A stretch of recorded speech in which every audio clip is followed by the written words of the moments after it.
You rolling? What happened on 9/11 is a phony, and we've never learned the truth about 9/11. The whole agenda is to create a one world government where everybody has an RFID chip implanted in them. All money is to be in those chips. And this is given me straight from Rockefeller himself. This is what they want to accomplish. Aaron, what do you think women's liberation was about? We, the Rockefellers, funded that. We funded women's lib. They do whatever they want to do. What we want doesn't matter anymore. It's their agenda, it's their plans that matter. They have all the money they want. They can make all the money they want. They have a machine that can make all the money. It's not about money. It's about control. It's about their vision of how they want to see the world. You hear George Bush saying democracy means freedom. No, democracy equals New World Order. And he causeth all, both small and great, rich and poor, free and bond, to receive a mark in their right hand, or in their foreheads, and that no man might buy or sell, save he that had the mark, or the name of the beast, or the number of his name. Here is wisdom. Let him that hath understanding count the number of the beast, for it is the number of a man, and his number is 600, threescore, and 6.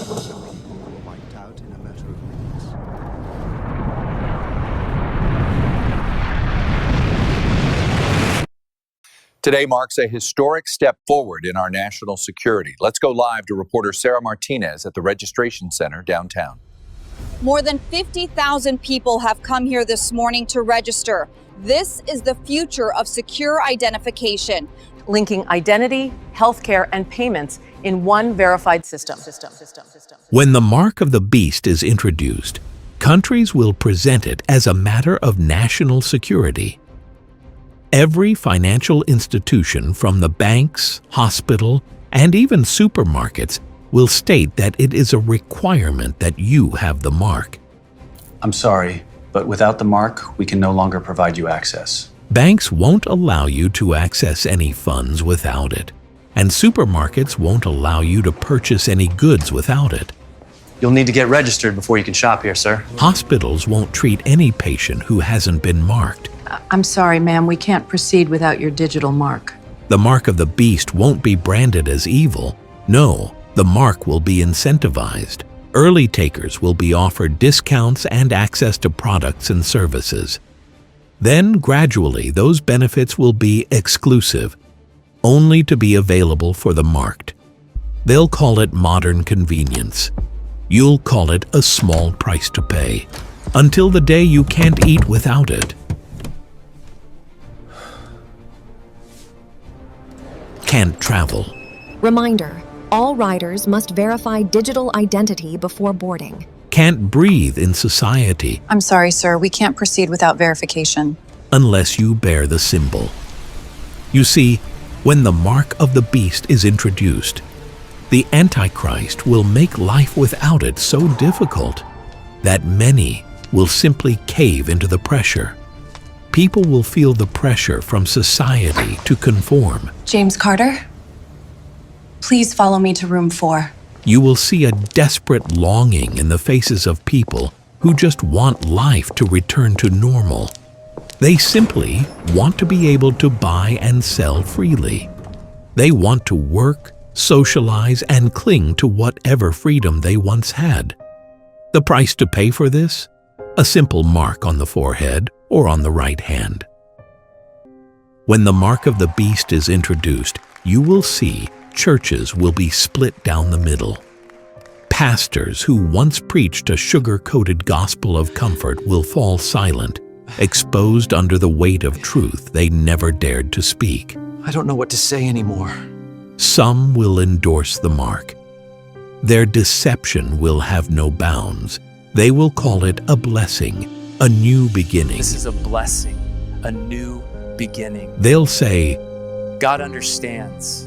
And many will follow, blind and relieved to no longer feel the sting of conviction. And he causeth all, both small and great, rich and poor, free and bond, to receive a mark in their right hand, or in their foreheads, and that no man might buy or sell, save he that had the mark, or the name of the beast, or the number of his name.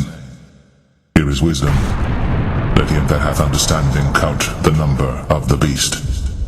For it is the number of a man, and his number is 600, threescore, and 6.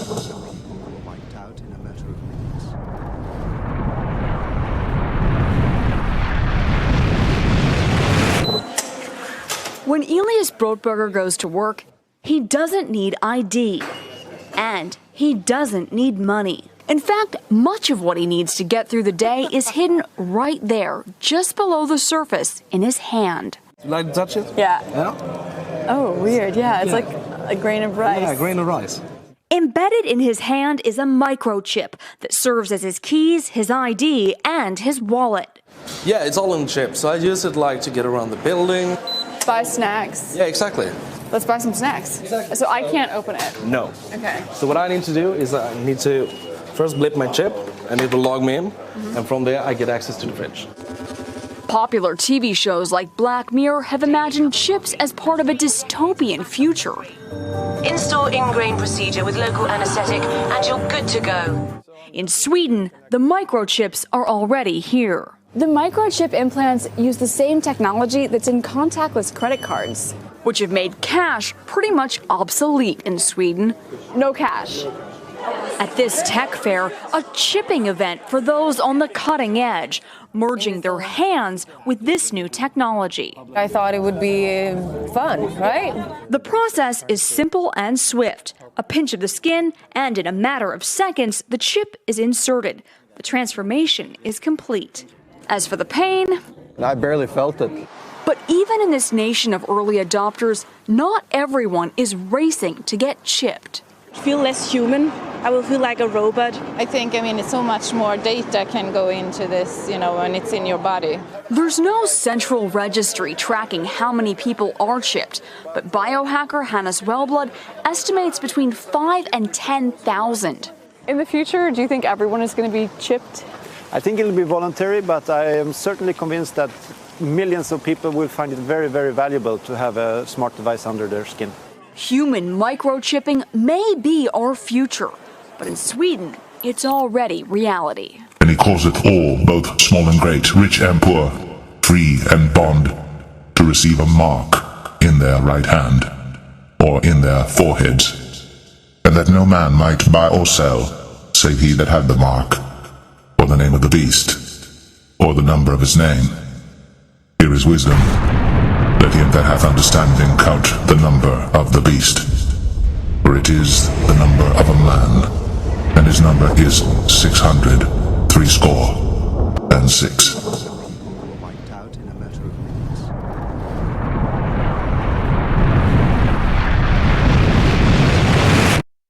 And so what's happened is that because they've taught everybody that we're a democracy, which is not true, now, so then in 1913, they bring the Federal Reserve System into being, right? And now you have this Federal Reserve System, which then in 1913 got the right to create money for the government. When before that, the government created its own money.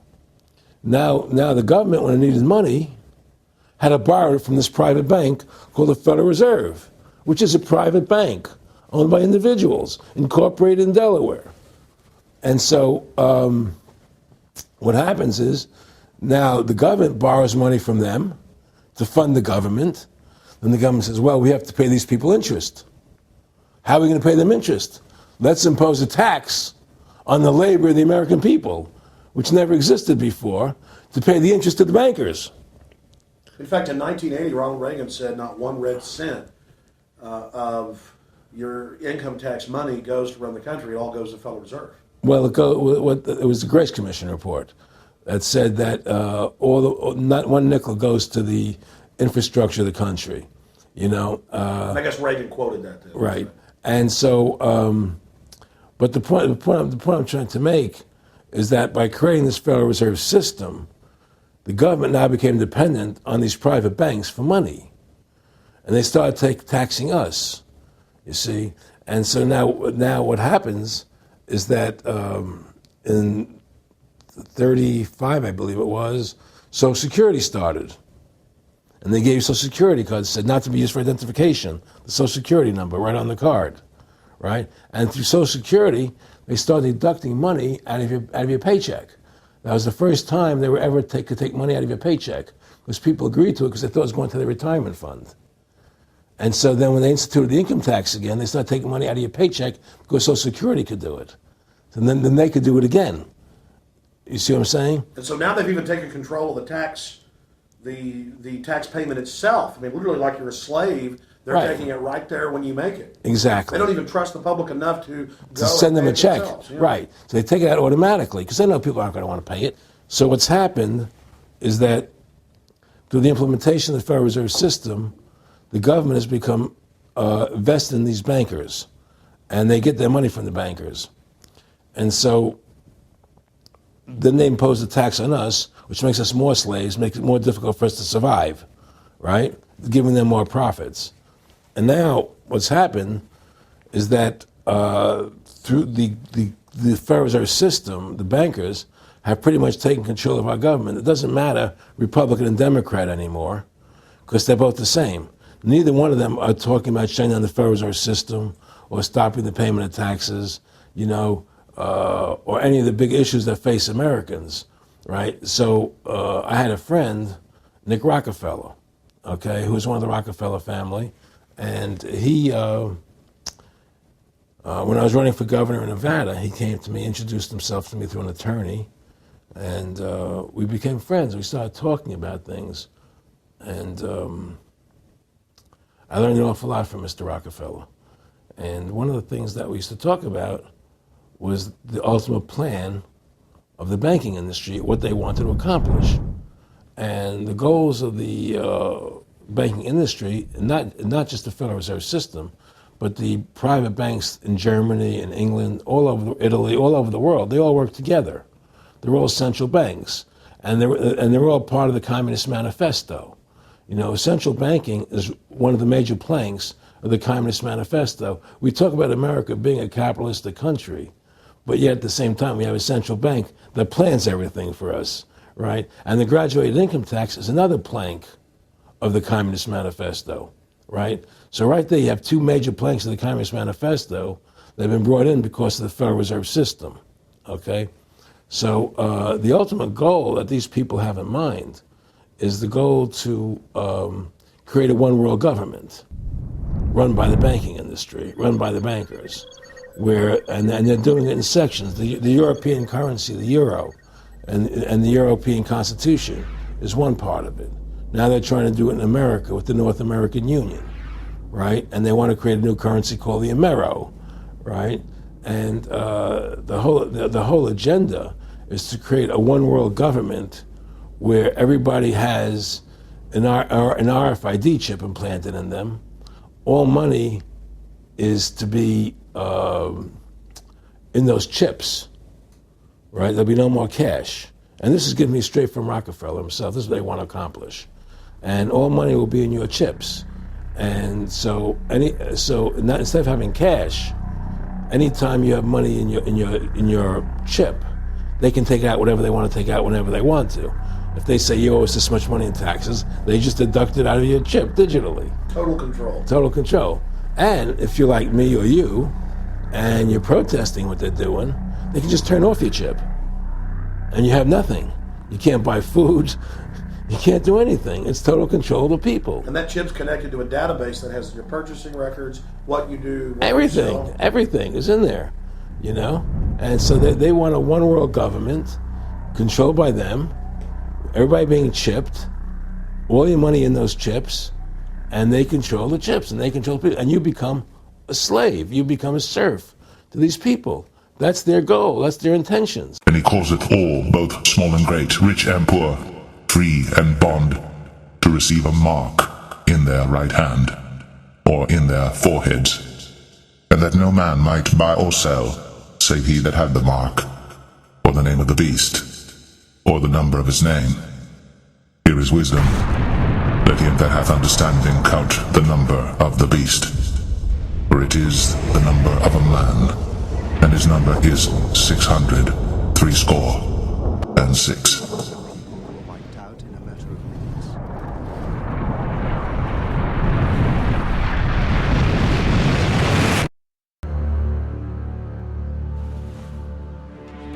Those who trust in the Lord are like Mount Zion, which cannot be shaken but endures forever.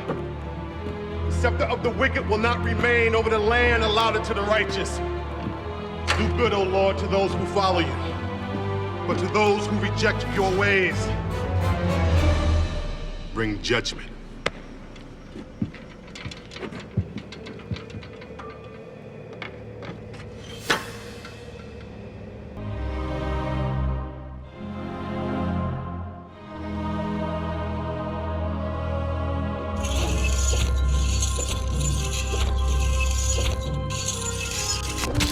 These will be the very people the Antichrist hates and seeks to destroy.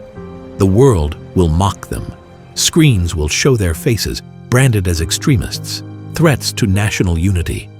News anchors will smile as they read off charges. Tonight, another extremist has been identified, unmarked, uncooperative, a danger to peace. They'll be hunted not because they harm, but because they refuse to bow down to the man of lawlessness. When the mark of the beast is introduced, technology will become the enforcer. Scan complete. Scan complete. No mark detected. Drones, scanners, surveillance will be the eyes of the beast, watching from every angle. Your movements tracked, your choices logged, every purchase calculated. You will not be able to hide in plain sight. The system will see you, and it will ask one question. Are you marked? Families will be torn. Fathers choosing survival, mothers choosing safety. Children begging to be marked just to go back to school. And in that chaos, hearts will break. Love will be tested in a way no generation has ever known. Because when your faith costs you everything, you will find out if it was ever real to begin with. When the mark of the beast is introduced, comfort will become a currency of compromise. But for those who refuse, there will be no compromise, no middle ground, just a narrow road. Those who trust in the Lord are like Mount Zion, which cannot be shaken but endures forever.